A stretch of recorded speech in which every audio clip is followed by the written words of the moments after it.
Hi guys, in this video I will show you how to remove phone number on Gmail.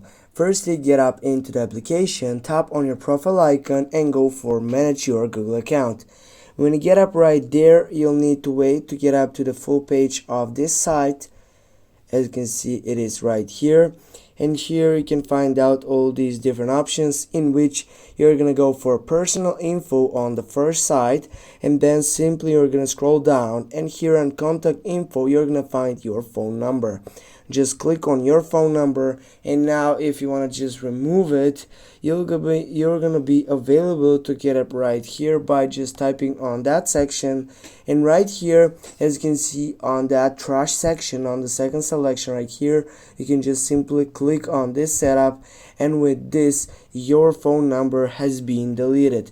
Thanks for watching guys. Don't forget to hit that like and share the video. See you soon.